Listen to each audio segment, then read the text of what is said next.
Hi, welcome to My Favorite Mistake. I'm Mark Graven. Our guest today is April Davis. She is the founder and CEO of LUMA Luxury Matchmaking. It's a Inc. 5000 company. They are a high-end nationwide matchmaking service. They've been featured in shows including Bravo's Real Housewives of Orange County and Forbes and CBS, and their website, if you are in the market for such services, is lumasearch.com. So April, thank you for joining us here today. How are you? Well, thank you so much for having me. I'm doing well. How about yourself? I'm doing great. I'm looking forward to our conversation. I think you're in an interesting industry. We haven't had a guest Yeah. so far involved in matchmaking, so I think we'll have a chance to learn about that and some of the work you do or some of the mistakes people make in trying to find their match. But first off, as we normally do here, April, I'm going to ask you, looking at your career, what's your favorite mistake? Oh, I would say, I think the mistake that comes to mind is I probably went too hard and too fast to get through college. And, I think my focus was really on just getting it done.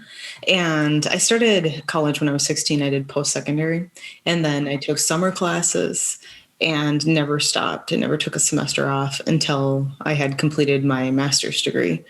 And actually, even then, after that, I took another semester and took some lessons on the private pilot license. And so I kept going and going. And I got my master's completed by the time I was 20, which is pretty awesome and that was rewarding to get it done.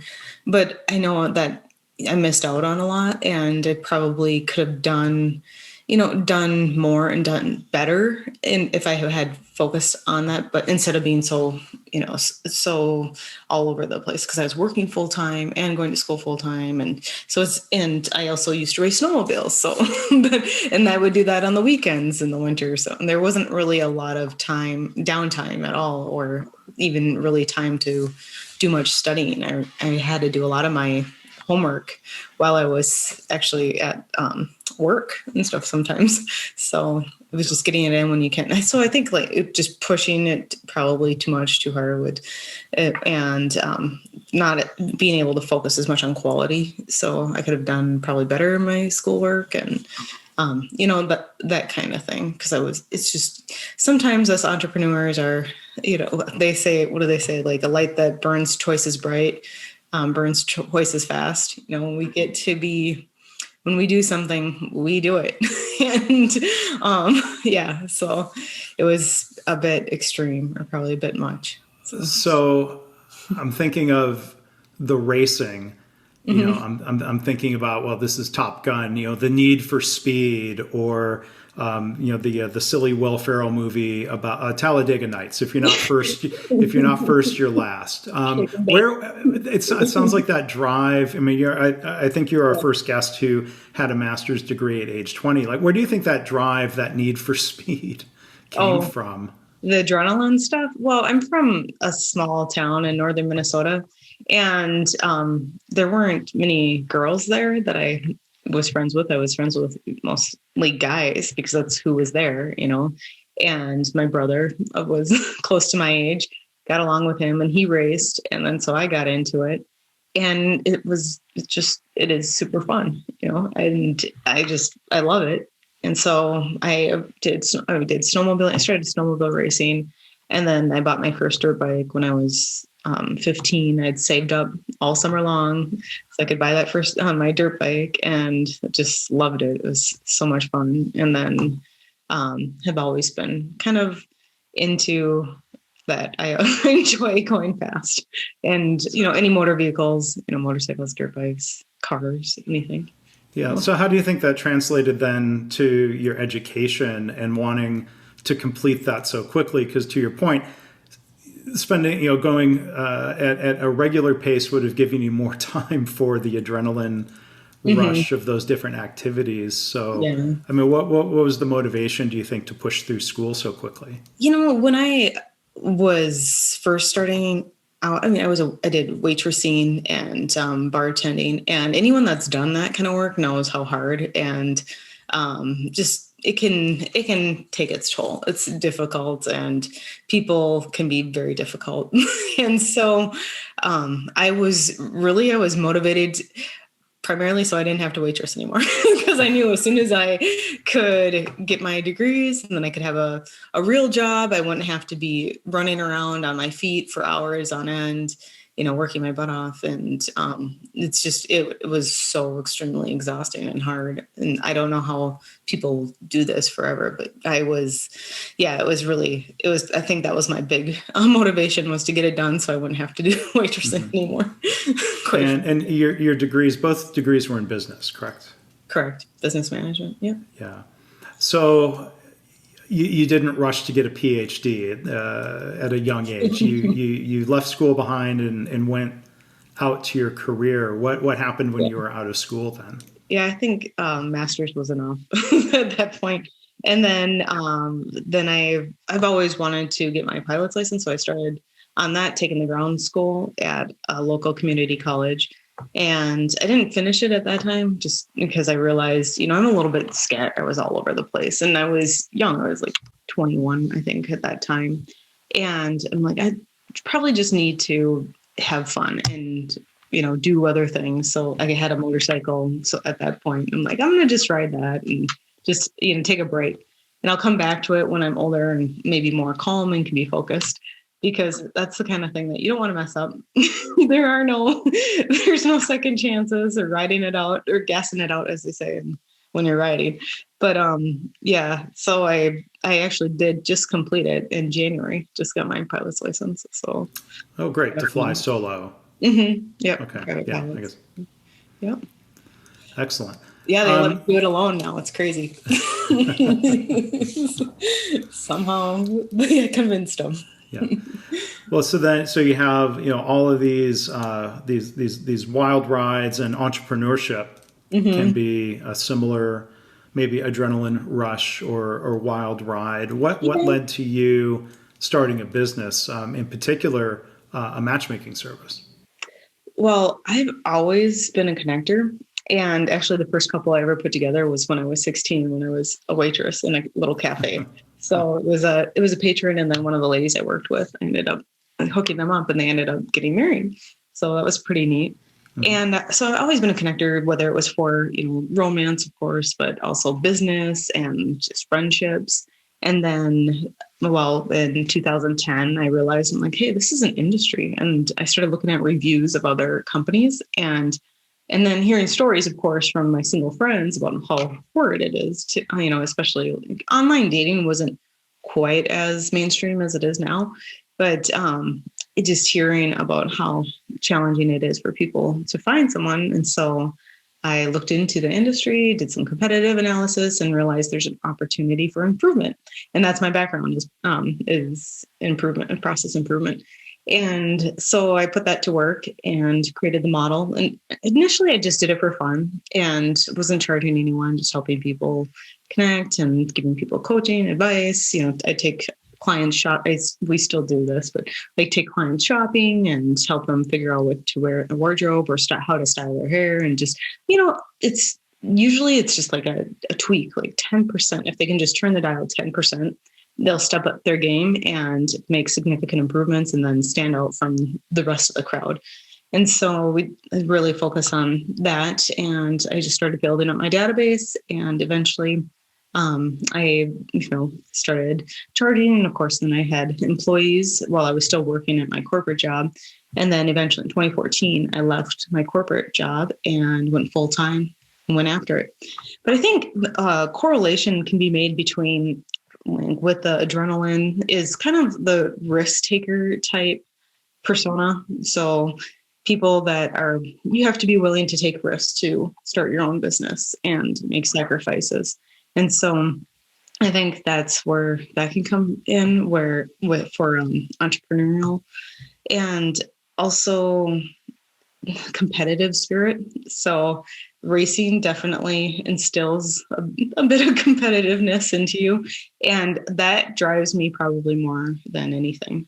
So if I start and not just competition like with other matchmaking firms or or like dating sites and apps. It's just, I mean, I saw the movie about Facebook with Mark Zuckerberg, and I was inspired. I was like, look at what he's done, and like at his age, I'm like, I can do a lot more than this, you know.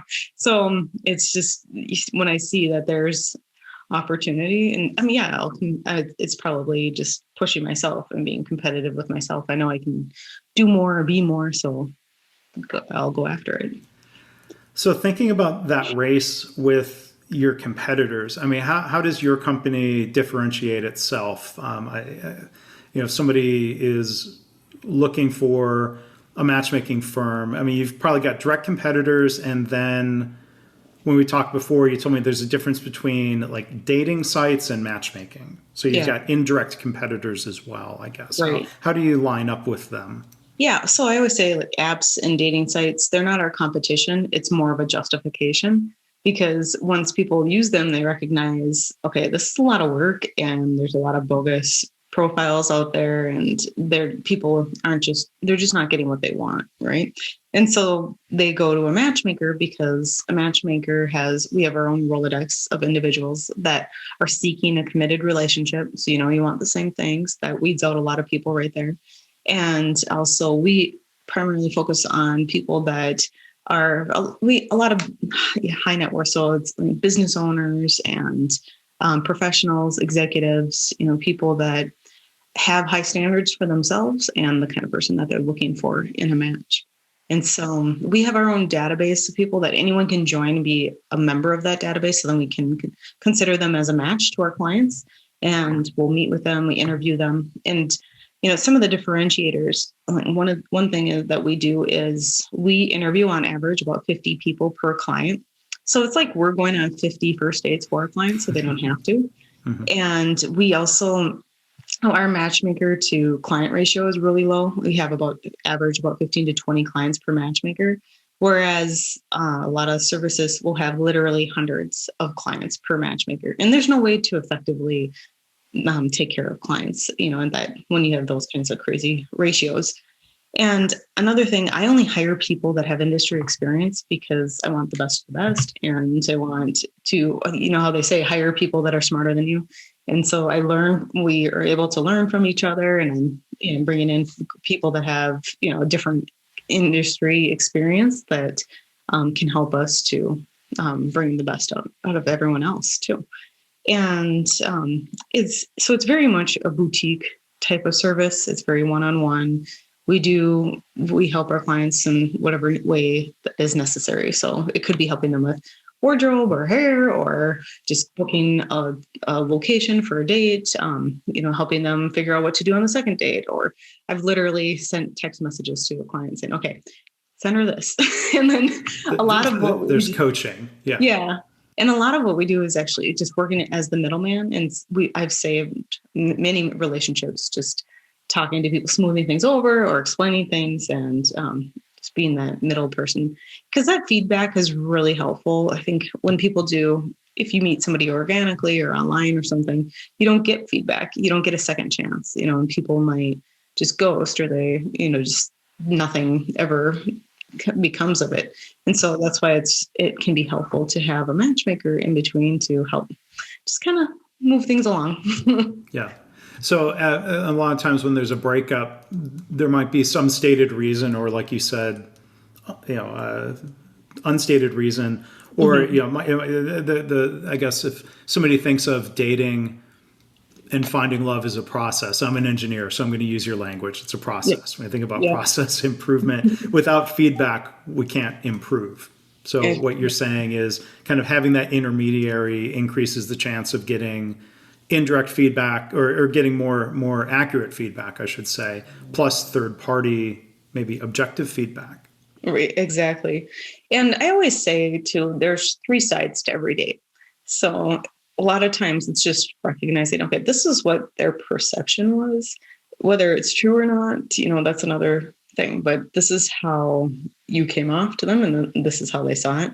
So, and, if I saw the same thing when I met with them, and now we have a pattern. So that's something that needs to be addressed. And, and like a lot of times I've had these clients that they're great. They're super amazing, successful, and they're really good at what they do in their companies and stuff. But maybe when it comes to dating, it's just not working out. There's something not quite right. And so that's where it can be really beneficial to have, a professional along your side to help you with that. Sometimes it's just the introduction. It's just the access to the type of person that they're looking for. And that's what we have. And that's what we do. We really focus, again, with my background in process improvement, I've utilized that to incorporate a lot of recruitment methods that have helped us to find the right kinds of people for our clients as well. So that's the biggest part is just being able to find the right ones for people. Yeah.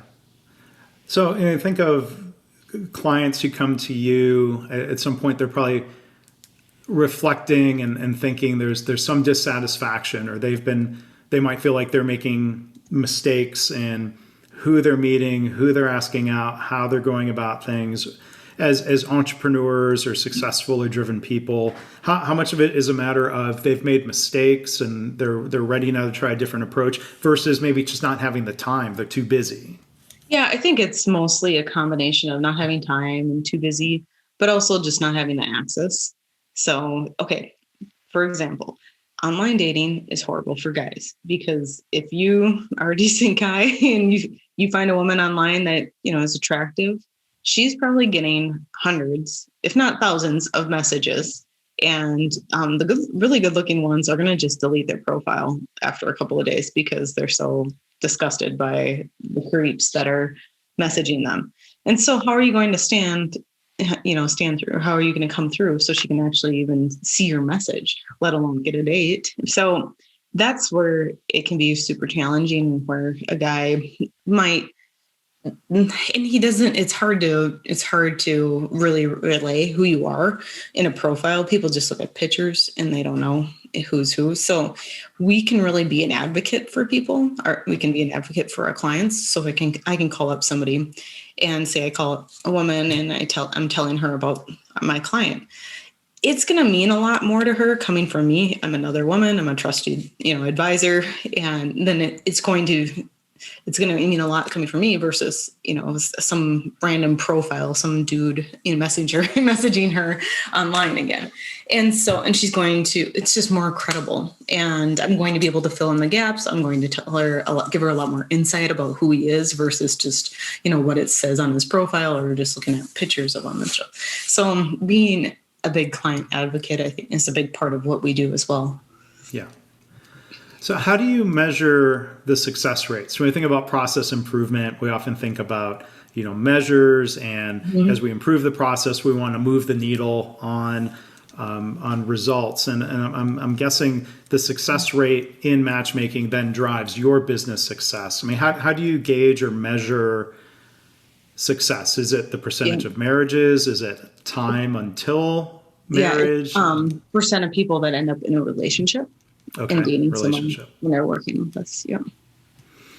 And so are there times where, and it sounds like there's a lot of, this is not technology, artificial intelligence. This is human intelligence, if not intuition, around who is a good match. Like, is there a time you can think of where you were convinced there was a great match and that turned out not to be true? Like, what are the things that are surprising?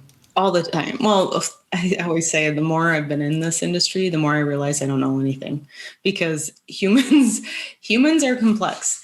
And this is why I always am so vocal around people needing to be open-minded, because we are really quick to judge and people are layered. They're very complex. You wouldn't look at me and think that I've raced snowmobiles or have my pilot's license, but there's a lot of layers to everyone. And so it's important, and that's why I always say it's important to recognize that. And also just have an open mind about what kind of package someone can come in, because oftentimes people think, I need this, this, and this, and this, and then I'll be in a relationship. And there's a lot more to it. And people will surprise you. They can pleasantly surprise you if you are open to it. Yeah. And I mean, it's love and emotion that's involved. It's not a rational check the box. I mean, I've been married for almost 20 years and hope to be married another 20. So the whole dating discussion is not, might be more relevant. It's going to be relevant to the audience, maybe not me, but I think of buying a house because that's something my wife and I have done a number of times. Mm-hmm. Like even that is not a strictly rational, logical activity where sure, you can have a list to your point of, well, here are the features we want in the house. But then sometimes you see a place and there's just this connection or this feeling, like, well, okay, it's missing these two things, but we love this house. Mm-hmm. Yeah. Well, and that's just it. How many times have you, maybe, I don't know about you, but I'll just ask people in general, how many times have you met somebody and you thought you had great chemistry? They're, it's wonderful. That's the one. And then it fizzles out, lightning struck and then it fizzles out. So the opposite can be true as well. It can start off slow and then build up and, get to, as you get to know the person, they can grow on you. There's a lot of people that started off as friends or maybe colleagues, and then eventually the attraction grew and they got to know each other and ended up together. So I've seen it happen, and people can, if you're just, if you're open to it, then and just giving people the chance and not expecting, it has to be this great lightning bolt, attraction. Yeah. Because that's, that oftentimes that doesn't work anyway. So. Yeah. And I'm somewhat regretting that might have been a mistake. That wasn't really a great analogy because buying a house and falling in love is not really the same thing. I think it is, but a lot of times people will come to us and it is kind of like they're buying a house. They're like, I want this, this, and this, and this. But okay, but your budget is this. So that means, and when I say budget, I mean like, okay, you're 5 and you want to date a 7. So I was about to ask the follow-up question. What do you mean by budget? But like what kind of restaurants you can afford to go to? But no, it could be that. But it's like people want all these things and they're only what they're working with isn't, up to par what that person would want from them. So it is in a way, a lot of times it's kind of like a house, but what's funny with buying a house, you have 15 minutes to decide and then you either buy it now or it's off the market. Somebody else is going to get it. So it's interesting. We're thinking this dating doesn't have to be that way. Yeah.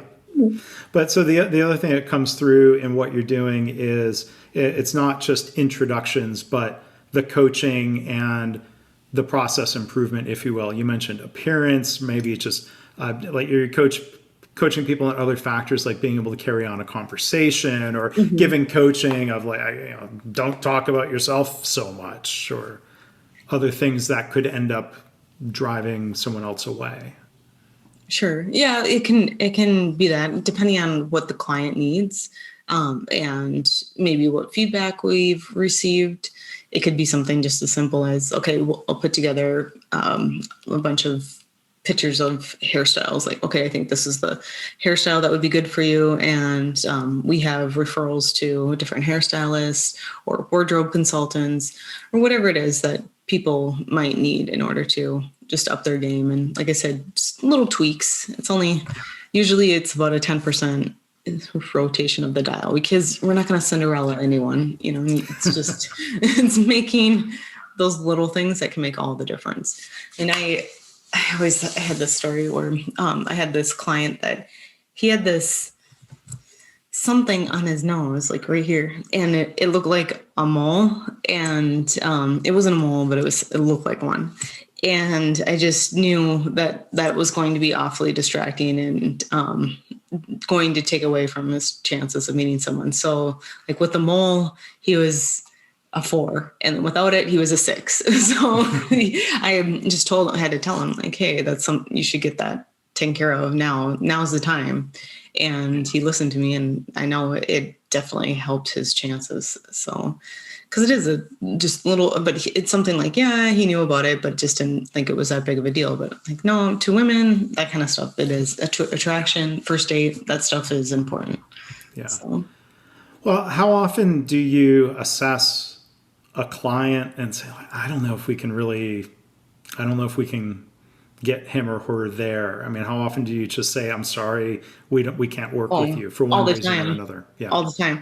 When we first are thinking of taking somebody on, we go through a whole series of questions to determine if we can work with them and how realistic they are, and then we'll determine, yeah, if we can take them on as a client, then we move forward. But otherwise, we might refer them out or give them that feedback. A lot of times, people appreciate the feedback and then they will maybe wheel it back on what their expectations are, because we're like, yeah, if we're saying we can't help you, then there's probably something else going on. So you might need to, like, some people just need to reset their expectations or maybe talk to somebody else about them. or in some cases, maybe a therapist instead of a matchmaker. Yeah, exactly. Exactly.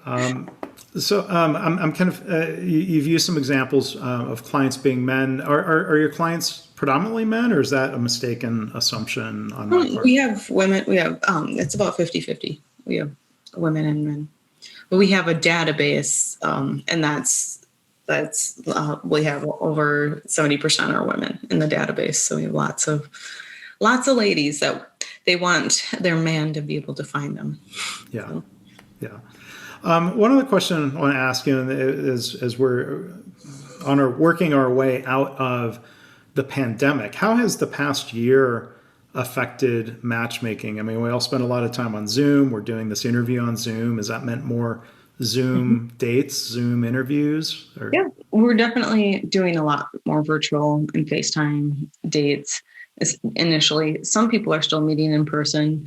Now that it's warming up all over, people are able to meet up and go for a walk or do something like grabbing a coffee or ice cream or something, and being outside. But it's always on a case by case, client by client basis. What what their comfort level is, and what they want to do, proximity to different options. So we plan everything. It's all up to the client and the matchmaker.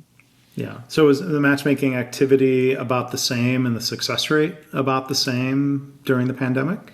Yeah, we were slower, of course, last March and April of 2020. Like everything, we kind of followed the stock market, quite frankly. When the stock market crashed and everything went down, everybody was scared.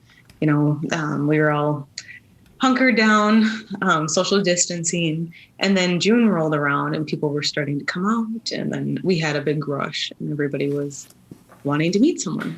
Yeah. So, and then we've stayed pretty consistent and steady ever since. So, all right. Yeah, because, it's hard for people to meet online, and they're definitely not meeting organically out and about, not going to parties, not, meeting people at the bar, for example. So there's definitely a need for a matchmaking service. Yeah.